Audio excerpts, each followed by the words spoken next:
Thanks for joining us, everyone. Yes, I'm Wike again. Well, yes, the Rivers State Governor has been firing from all cylinders. Speaking during a live media chat in Port Harcourt, Wike dared the national leadership of the People's Democratic Party to suspend him if they so desire and be ready for the consequences. He, however, insists he will not leave the People's Democratic Party for anyone, no matter what happens. Governor Wike wondered why the former PDP BOT chairman will be pressurized to resign, and the PDP national chairman, Ayu, is excusing himself from same. He also alleged that Ayu collected 1 billion naira to compromise the party's presidential primary. You may have read in the social media, in the electronic media, in the print media, all kinds of things. I just want to say clearly that what I believe in and what I continue to stand for is equity, justice, and fairness. It doesn't matter whose interest is involved. What we're talking about today, we're not talking about a presidential candidate. The primaries have come and gone. We're not talking about the vice presidential candidate.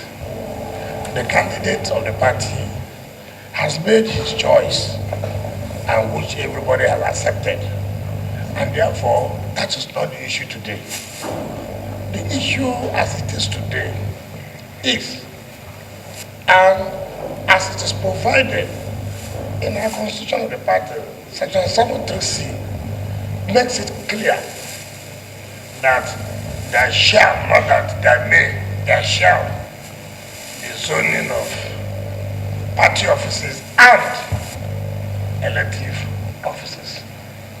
Very clear. It was not. It's not ambiguous. It's not ambiguous. It is made clear that this is what is supposed to be, or what should be done. We have had our primaries, and the presidential candidate have emerged. But before a presidential candidate emerged, there was the issue of where would the chairmanship go to? Because in our party, the chairman comes from either the south, and the president candidate come from north, or the president candidate come from the south, and the chairman will go to the north. The intention of the founding fathers was that to allow for inclusivity, for everybody to participate in the hierarchy of decision making of the party. Because as it is today, 3 major persons are those who take decision of the party. One is the national chairman, one is the presidential candidate, or the president and if you are in power, and then the DG of the campaign. These are 3 key positions that oversee the runnings of the party and major decisions being made and how the party will move forward. Now, we from the south, before now, we have met and said, look, the presidency must come to the south. And you have opportunity to challenge me. I will name. I said I will name. I told you I was going to speak. Am I not speaking today? We're not even going to that moral, or even though some of the governors can tell you, will he deny the fact that he did not collect 1 billion naira from Lagos? From Lagos? Yes. Who in Lagos? I would let him deny. I will tell him who gave him the money. Lagos? Yeah, not Lagos state government or the man.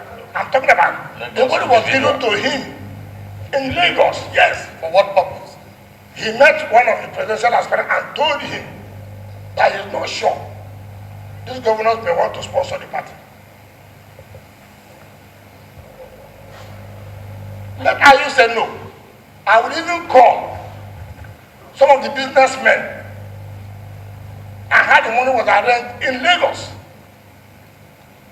That money did not enter to the account of PDP. But we're not attacking IU on that basis. We're attacking IU. This is what we are talking about. We have 5 governors. Governor of Adeniyi, who is the governor of the presidential candidate. Governor Otto. Governor Shema candidate. Governor Ibas. And my home was 5 of us.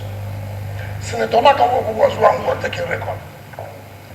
The presidential candidate told us, in truth, that he has confronted IU on this statement.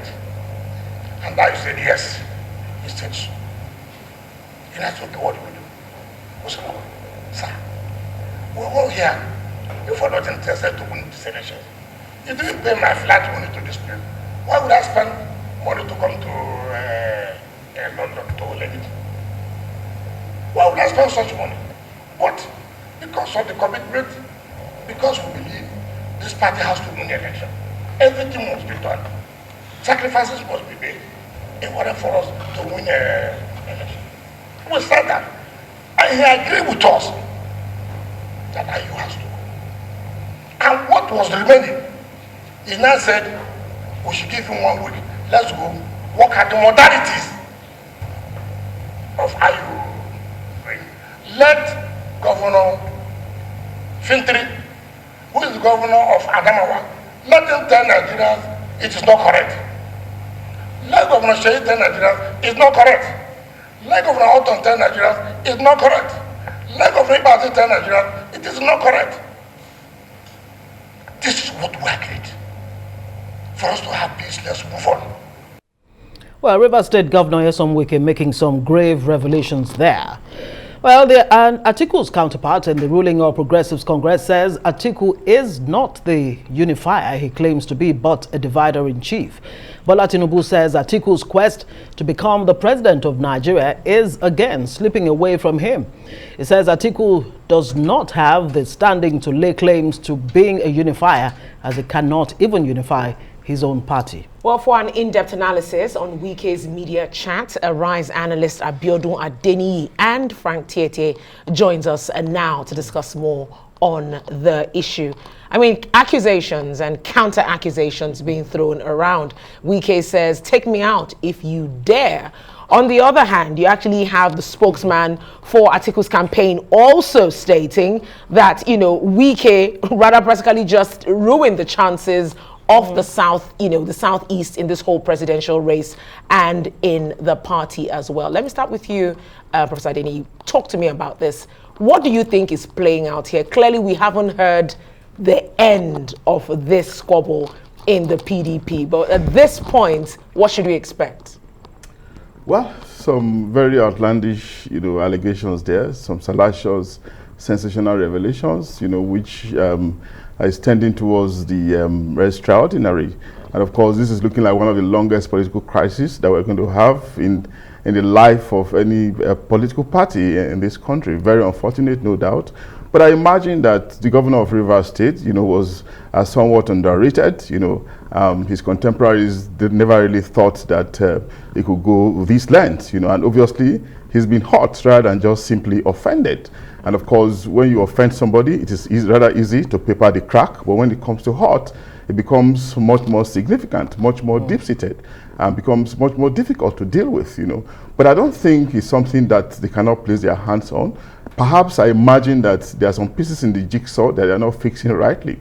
There have been engagements in the past. There was one that, you know, former minister Jerry Ghana tried to convey. We saw, you know, Atiku and Wike sitting together. We never, nothing else was heard thereafter. We didn't know how that one panned out. There was a meeting in London. We didn't know how it ended. And of course, PDP gubernatorial aspirants lately visited Port Harcourt. We never saw the conclusion. So it just appears to me that there have been some kind of peripheral engagements, you know, without any fundamental outcome. That has been, there have been somewhat, I think they should step a little further, you know, trying to conclude discussions. I don't think Governor Wike, who largely was underrated, will remain permanently intractable if they could fix some jigsaws, some pieces in the jigsaw properly, really. I mean, some more work will have to be done, not necessarily on the part of the party chairman in this instance, because it's a party in the crisis, a key one at that. But I think on the part of the presidential candidate, they can still do some more. If he should just muster the courage and push further. And of course, I do know that the DG of the campaign, Governor Tambuwal, is a very personable person, a go-getter. Of course, he too coming in the line, a former friend of the governor, so to say. I mean, trying to reach out to his old friend. I think they could make some mileage, because we need the PDP to be vibrant going into the election as one of the biggest parties in the land, as the case could be. Frank Tietie, there's so much to unpack here. I mean, this seems to me like the rougher fight taken very, very far, as we call it in this part of the world. These allegations, these revelations, if you like, coming from Nyesom Wike, is it a case of, hey, I ain't going down alone? And all of this that he's been saying, is it not demarketing the party, his own party, that he says he will not leave? And some are saying already, look, these activities are their anti-party activities that, he's liable to be suspended. And he's saying, suspend me if you dare. What exactly do you think is playing out here? And why is the PDP reluctant to, wield the big stick?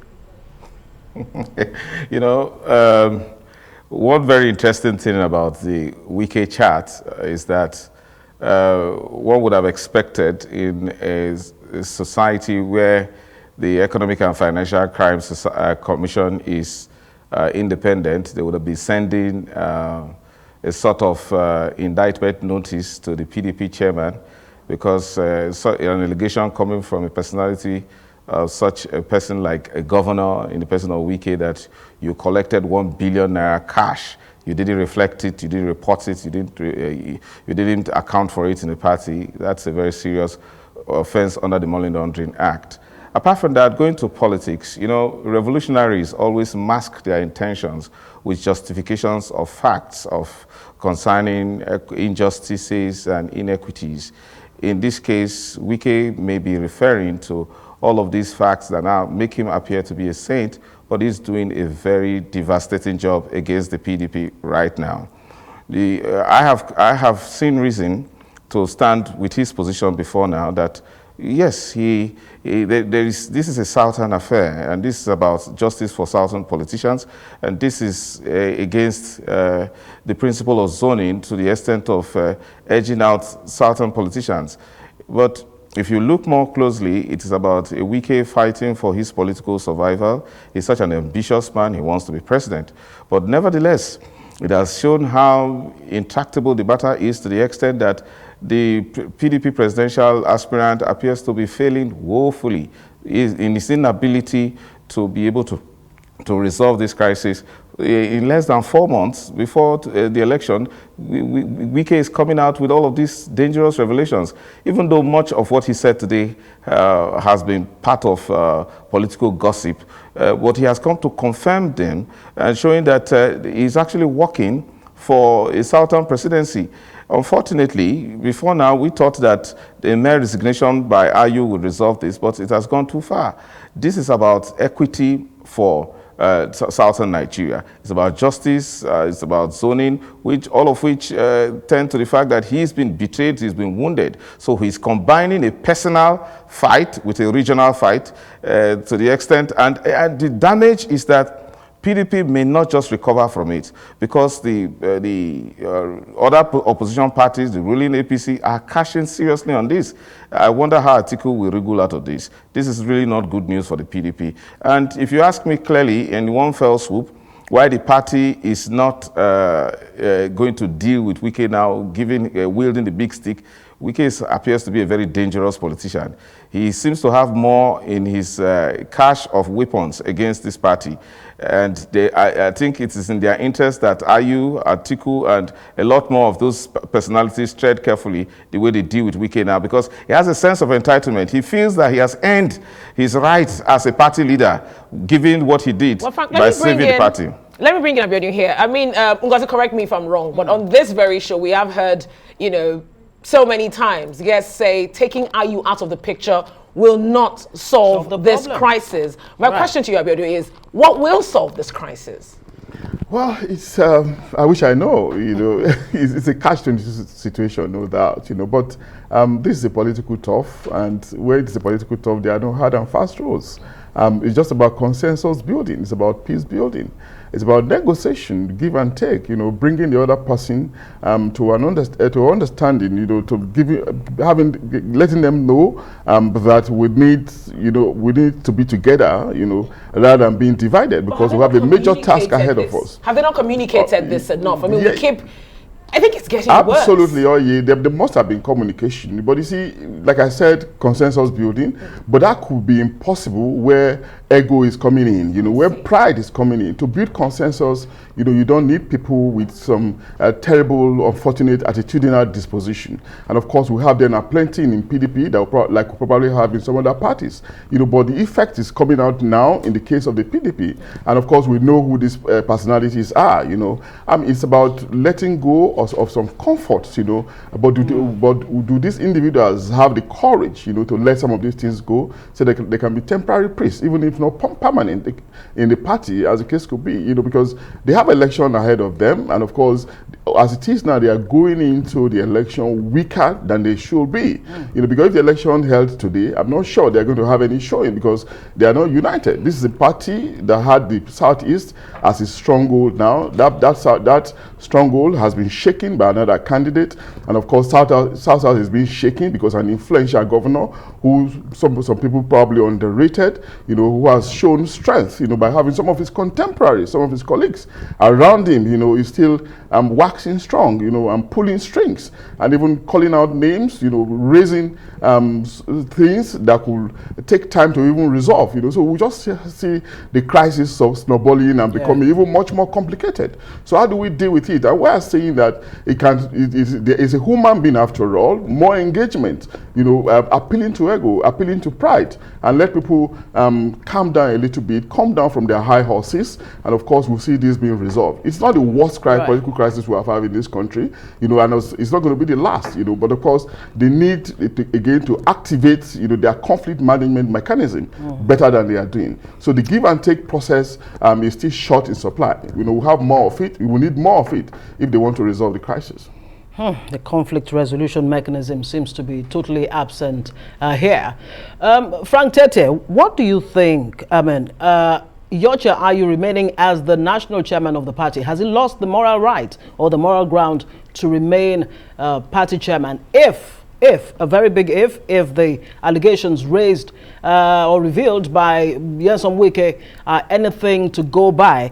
And most importantly, how do you think Nigerians will or should be reacting or responding to these allegations and what's unraveling within the PDP? The allegations are criminal in nature, first and foremost. To have collected money in secret, known to a number of persons, but the people that gave the money and the person that collected the money in the case of IU, without declaring it to the authorities, is an offense, it's a crime in our country. So that's one very serious aspect of it. And with regards to morality, Wike paints himself right now as in such pontifical manner that he's the saint, he's the person who purveys, you know, what is just, is the man who is consistently consistent, as he has been described by some of his admirers. However, there's more to that. Like there's a colloquial expression in southern Nigeria, South specifically, say water don't pass Gary in quotes. That is an expression that says that it is spilled milk. So much milk has been spilled by Wike today, and it's not going to be easy for PDP. It's not going to be easy for IU, even if IU resigns today. No redemption will come in his way with all of these allegations. Wike went too far by mentioning these personalities, including former Senate President, who's supposed to be enjoying his retirement. I'm talking about David Mack, including his friends, brother governors. So a lot has happened. I wonder how PDP will wriggle out of this. Nevertheless, what is important is that they have an election. How would they be able to manage this? I think what they need more importantly now more quickly now. Our spin doctors, they need to have people to, because this is politics. It's about public opinion, molding, shaping public opinions along lines that will make a party have favorable disposition in the eyes of electorates. So that's what they need to change the narrative. But with the kind of person that Wike is, who is quite, with much respect to him as governor, garrulous, it's quite, something that you don't know what's coming next, what he's going to say next. So the party really needs to be careful. Wike needs to be assuaged? Will he need to be served as a god at this time, to be placated so that he doesn't do more danger, more harm to the party? Perhaps so. But the PDP at this time is really, really losing grounds, and it needs to act fast. Going by where we are now, we've talked about the issue, of demarketing the party, going by the statements coming from Wike. Campaigns are about to begin. What options are open to the PDP at this point? If you were sitting in a meeting with those who matter at the party, what would you be telling them? Well, perhaps if it is very straightforward, I would just say perhaps give him some more concession, concede some things to him. And if it is not possible for the party chairman to resign, give him some more concessions. And I'm not sure they've given him enough of these things. Yes, he keeps saying that it's not about Wike, it's not about it's about the South. But of course, we don't have politicians talk. Whether it's about him or about the South, just make some more concessions. And like I said, he's a human being too. I'm not sure they've done enough in terms of... What sort of concessions? Maybe we shouldn't be specific. He's a very strong person. an obvious performer from what we have seen him done in River State. How about giving him promising him some powerful ministerial positions? Works in housing or petroleum ministry.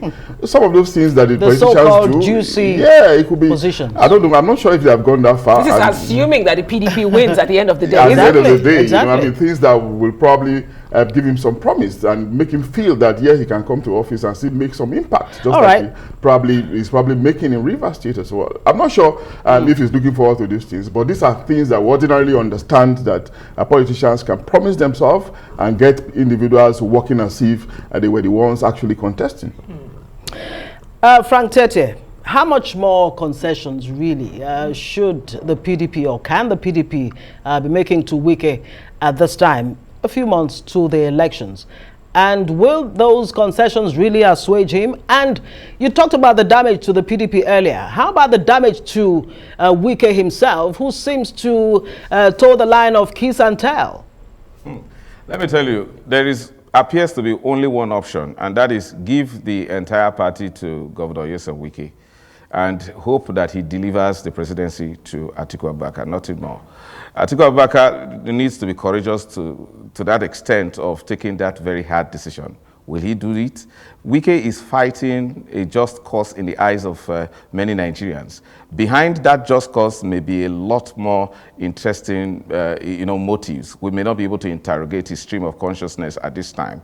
What it appears is this: Wike's narrative is that you cannot have presidential candidate, national chairman, and DG of campaign from one region. When we in South, had an agreement, an inter-party agreement between the APC and PDP governors to ensure that there's a Southern president, and all of this plays out. The only thing that can assuage, that can placate, that can please, as if he's a god or a goddess that needs to be given a certain sacrifice, is give him the entire party. And if he fails to deliver the president, then he is doomed politically for life. Because, but if you don't give it to him, Wike will end up in a crescendo that, he's been the saint, and whoever he eventually supports because he's disgruntled or he has been sacked from the party, he will now become the hero of the day. So give him the party and let's see what he will do. Very quickly, Frank Tietie, when you say give him the party, what exactly do you mean?